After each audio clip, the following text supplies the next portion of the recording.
Y es un placer saludar a Miguel Ángel Temprano, CEO de Orfeo Capital. Miguel Ángel, muy buenas tardes. Muy buenas tardes, Marta. Bueno, Miguel Ángel, mucho hemos hablado fuera de negocios de televisión del escenario económico y presidencial político de Estados Unidos. No hace tanto estábamos mirando esas encuestas electorales. Miguel Ángel, muy certero, era el que siempre mantenía la opinión de que Joe Biden realmente sería el que finalmente saldría electo. Bueno, ya tenemos aquí a Joe Biden a 2 días de recoger ese testigo. Miguel Ángel, realmente, ¿cuáles son los principales retos que tiene ahora por delante Joe Biden? Conocíamos la semana pasada ese plan de estímulo dotado con 1,9 billones de dólares. ¿Qué tenemos que mirar más allá de eso? Bueno, hay un dato para mí muy importante. Biden tiene muchísimos retos y retos muy importantes, pero hay una cosa que yo considero que es muy importante que tiene Biden en el medio plazo. Han conseguido reducir la solicitud de ayudas sistémicas o permanentes a una quinta parte de las que teníamos en el peor de los momentos en mayo, pero por contra solo han sido capaces de reducir las ayudas, digamos, especiales, las que podemos considerar a los autónomos, solo al 50%, que en Estados Unidos es una fuerza laboral muy importante. Ahí es donde va a estar el principal reto, el relanzamiento de esa micropyme, lo que aquí llamaríamos los autónomos, para relanzar la economía, que es crítico en el país. Es un punto muy importante en la política de Biden, de una manera muy rápida. No nos olvidemos que el plan de estímulos se hubiese acabado realmente en diciembre del 2020, hubiese generado un caos económico brutal. Yo creo que no se va a quedar la cosa en el 1,9, sino que dentro de unos meses, desgraciadamente, veremos otro apoyo fiscal importante mediante cheques, no solamente mediante incentivos fiscales indirectos, sino mediante apoyos directos a la economía.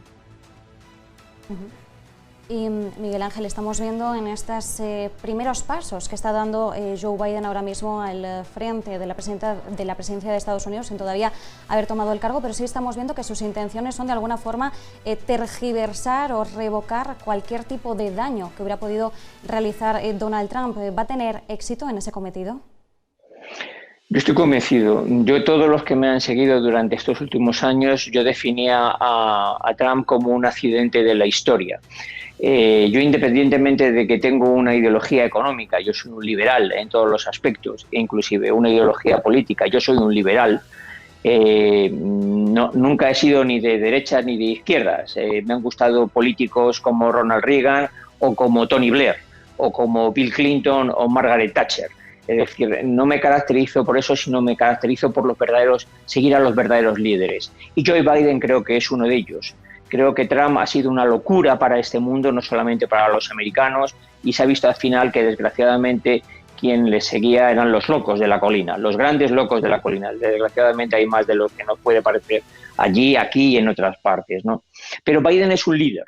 Y hay una figura que va a emerger de una manera clarísima durante estos próximos 4 años y que va a haber que seguir de una manera crítica, que es Kamala Harris. Kamala Harris, a la que he tenido oportunidad de estudiar en profundidad después de que unos amigos americanos me estuvieron hablando de ella, va a ser alguien que vamos a ver de manera constante en los próximos 4 años y que, salvo que ocurra alguna locura, será el primer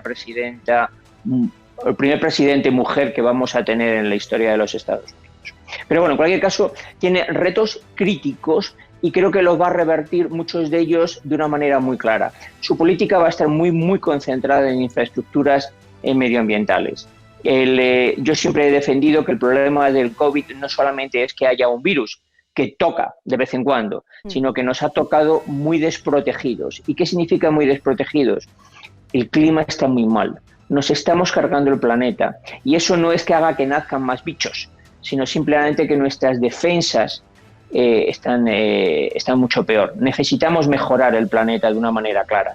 Las infraestructuras dedicadas a todo lo que es el medio ambiente van a mejorar muchísimo el planeta. Nuestro estilo de vida va a cambiar.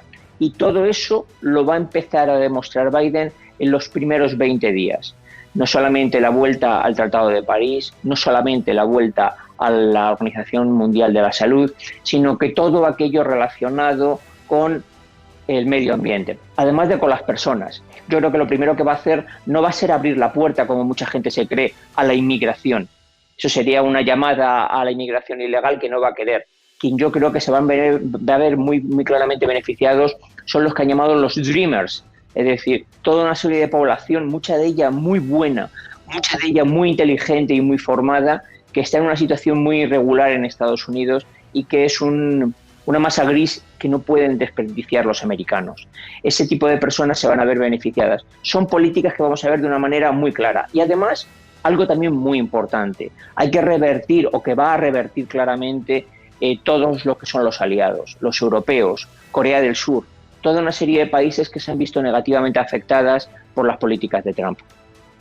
Un también aspecto bastante interesante ahora mismo en el mandato que está por llegar, que se va a estrenar de Joe Biden, es que se está reuniendo de personas bastante interesantes a su alrededor. Bueno, mañana toma posesión como secretaria del Tesoro Janet Yellen, va a ser la primera mujer secretaria al frente de esta institución.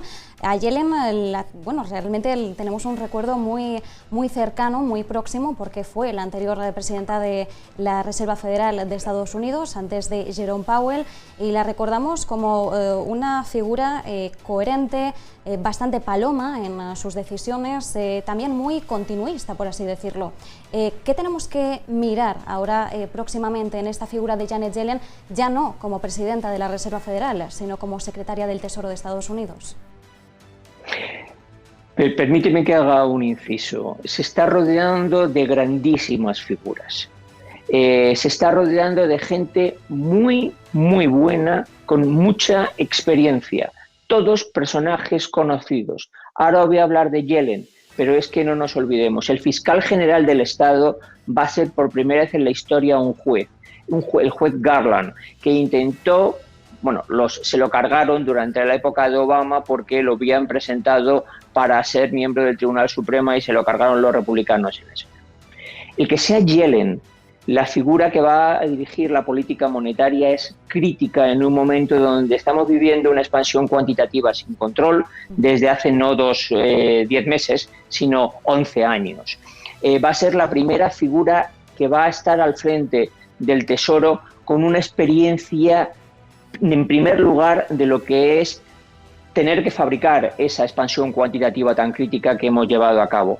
Lo va a entender, lo va a dirigir, va a ir de la mano de lo que demandaban. Siempre hemos escuchado a Bernanke, a Yellen, o en este caso a Draghi en Europa, o a Lagarde, de que las políticas monetarias tienen que ir acompañadas de políticas fiscales.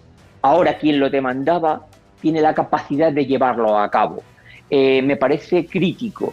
Yellen, yo siempre he dicho que cenar en casa de Yellen debe ser un acto muy duro para la inteligencia humana, es decir, no sé si lo saben, Yellen está casada con un premio Nobel. Entonces la pregunta es, cuando hablan en la cena, no dicen pásame el brócoli, que dicho sea paso a mí no me gusta. Si a lo mejor dicen, ¿y cómo manejamos el algoritmo cuántico? ¿No?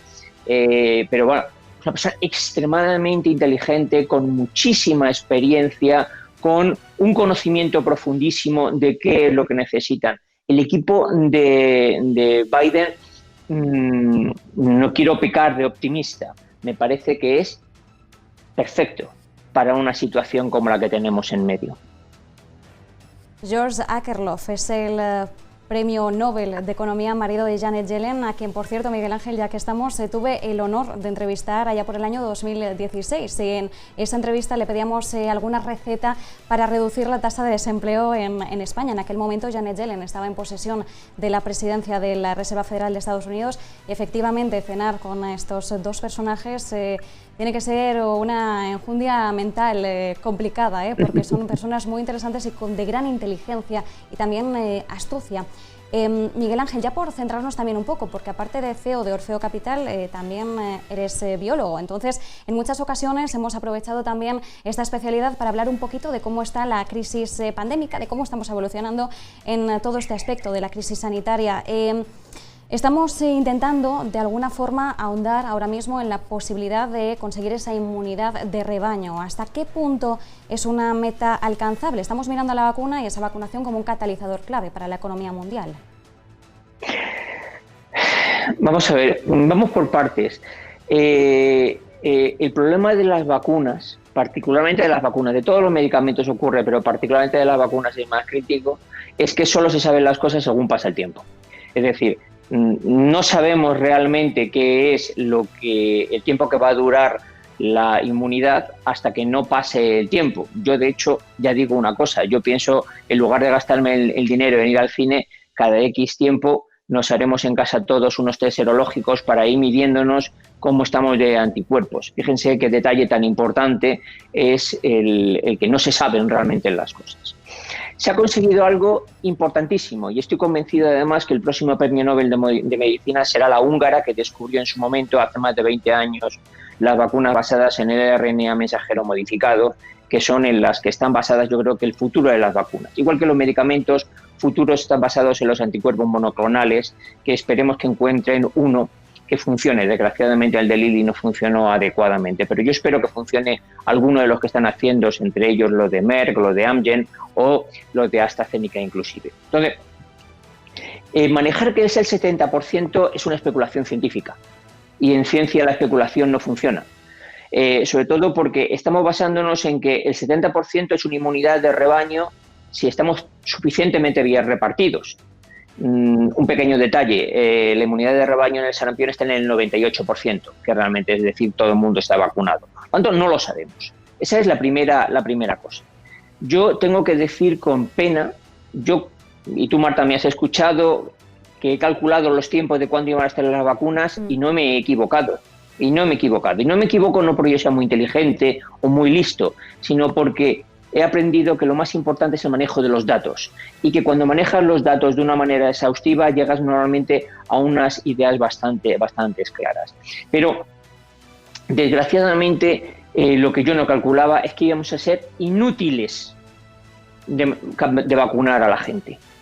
Yo me pregunto, no sé cuánto vale un billete en ir a Tel Aviv y que uno de nuestros funcionarios, no solo españoles, sino europeos, le pregunten a los israelitas ¿qué estáis haciendo para hacerlo bien?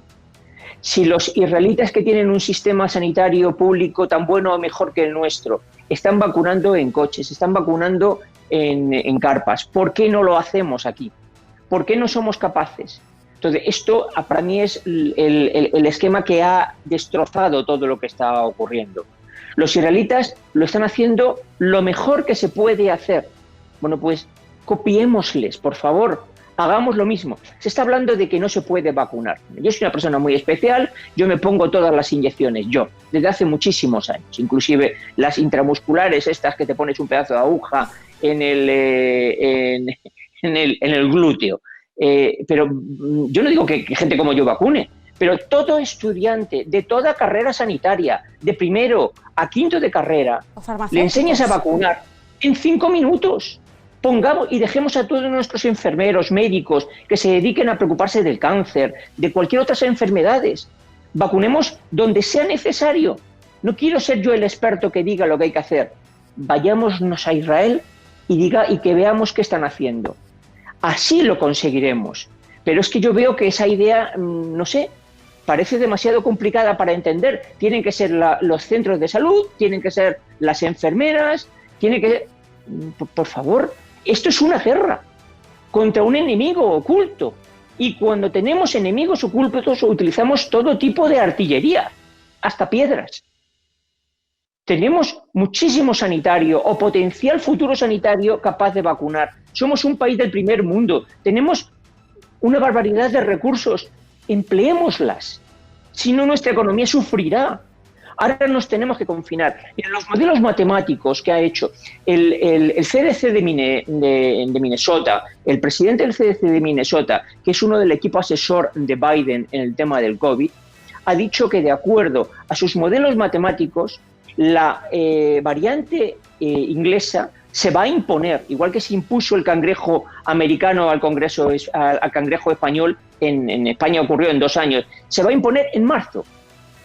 es una variante extremadamente peligrosa. ¿Pero peligrosa por qué? Porque se infecta mucho más rápido y que no tenemos que meter a casa, vamos a hundirnos. Por favor, tomemos una serie de medidas coherentes y hagámoslas de una manera muy rápida. Yo ni me creo ni me creo que en junio va a haber un 70%, ni me creo que con el 70% es suficiente. No me creo nada de eso. Tomemos medidas, pero no hace falta ser muy listo. Copiemos lo que hacen otros. Desde luego, el caso de Israel va a ser un caso objeto de estudio, aunque ya debería ser objeto de estudio para poder pasar a la acción. No nos sirve de nada que se someta a estudio dentro de 2 o 3 meses.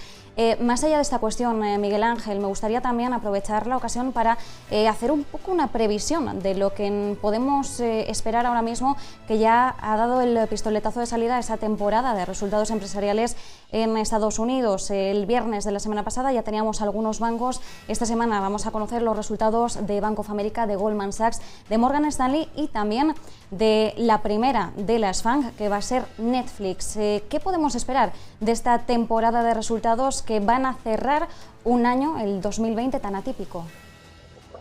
Yo creo que podemos esperar más de lo mismo.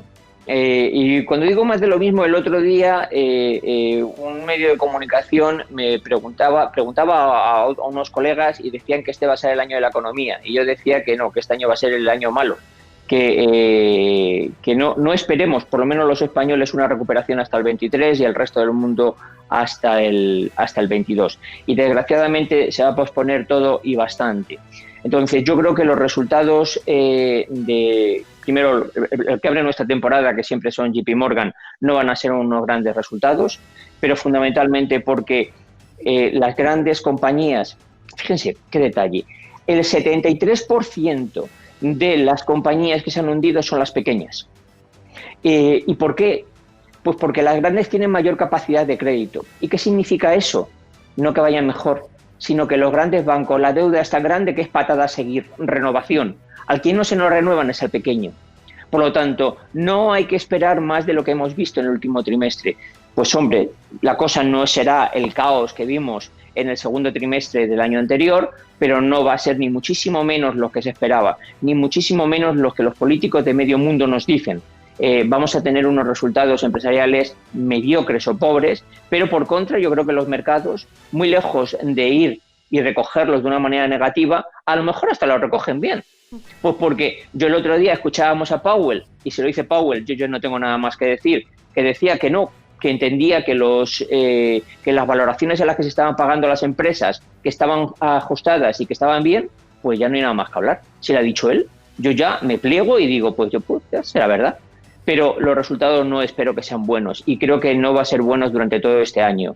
Empezábamos hablando de los resultados, de cómo está el desempleo en Estados Unidos, de que son que son los autónomos y toda esta gente que no ha bajado más que a la mitad. Y yo creo que ahí se va a ver reflejado los resultados, no van a ser nada del otro mundo. Otra cosa es que el mercado lo recoge como maravilloso, porque aquí todo se recoge como maravilloso.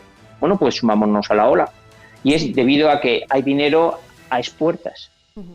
El engaño del batir expectativas, que lo hablábamos además la semana pasada también con un analista experto que nos contaba un poco la triquiñuela, ¿no?, de lo que descuenta el mercado frente a lo que ocurre, pero en realidad lo que tenemos que mirar son los resultados, el beneficio, los ingresos respecto al mismo periodo del año anterior, y con eso ya nos aclararemos si la cosa está yendo bien o no, no con el batir expectativas, porque muchas los baten y luego miramos las cifras y no nos convencen. Miguel Ángel Temprano, CEO de Orfeo Capital, muchísimas gracias por este análisis. Un placer, muchas gracias a ti, Marta.